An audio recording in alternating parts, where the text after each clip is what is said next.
दरम्यान कर्जमाफीच्या योजनेमध्ये हिंगोलीच्या 44,177 शेतकऱ्यांना कर्जमाफी जाहीर करण्यात आलेली आहे।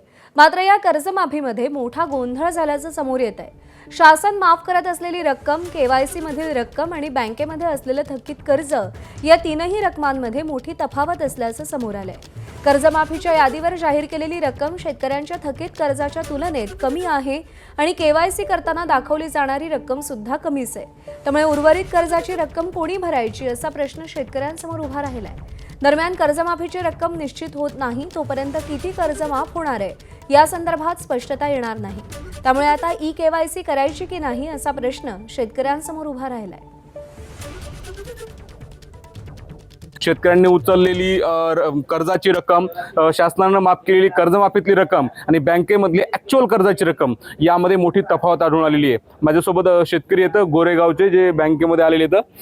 मला सांगा, काय नेमका गोंधळ झालेला इथं? नाही, मुळातच सरकारनं हे ज्या काही याद्या प्रसिद्ध केल्या, हिंगोली जिल्ह्यामध्ये 44,177 शेतकऱ्यांचे नावं असलेल्या याद्या प्रसारित झाल्या।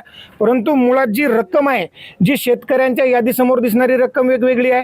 पोर्टलवर ज्यावेळेस तुम्ही केवायसी करायला जातात तेथे त्या ठिकाणी एक वेगळी रक्कम दाखवत आहे आणि बँकेमध्ये एक रक्कम दाखवत आहे। मग शेतकऱ्यांच्या मनामध्ये प्रश्न असा निर्माण झालेला आहे की नेमकी रक्कम आमच्या खात्यावर कर्जाची कोणती जमा होणार आहे? माझ्या यादीमध्ये जे नाव आलेलं आहे त्याच्यामध्ये माझं कर्ज दाखवत आहे 1,05,000 रुपये आणि जे थंब लावायला जेव्हा आपण महाई सेवा केंद्रावर जातो तेव्हा माझं कर्ज दाखवत आहे 1,65,000 आहे आणि बँकेमध्ये जेव्हा तपास केला तेव्हा 1,81,000 दाखवत आहे।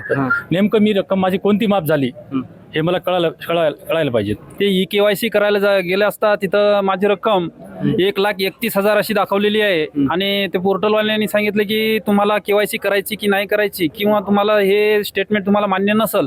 आणि माझ्या जे पीक कर्जाच्या याच्यावर आपल्या यादीमध्ये 61,000 रुपये अशी रक्कम सरकारने माफ केली असं दाखवलेलं आहे आणि आम्हाला भरायची 1,31,000 रुपये। तर आम्ही मग वरची रक्कम आम्हाला सरकार पुन्हा आम्हाला खिशातून भरायला लावतंय की काय, हे आमच्या मनात संभ्रम आहे। पूर्ण कर्जाच्या रकमेच्या ज्या आकडे येतं त्यामध्ये मोठ्या प्रमाणामध्ये गोंधळ आढळून आलेला आहे आणि नेमकं यामुळे केवायसी करायची की नाही असा प्रश्न शेतकऱ्यांसमोर निर्माण झालेला आहे। त्यामुळे हा संपूर्ण कर्जमाफीचा गोंधळ सरकारनं लवकरात लवकर मिटवावा आणि कर्जमाफीचा लाभ द्यावा अशी मागणी आता शेतकरी करू लागलीत। माधव दिपके, एबीपी माझा, गोरेगाव, हिंगोली। एबीपी माझा, उघडा डोळे बघा नीट।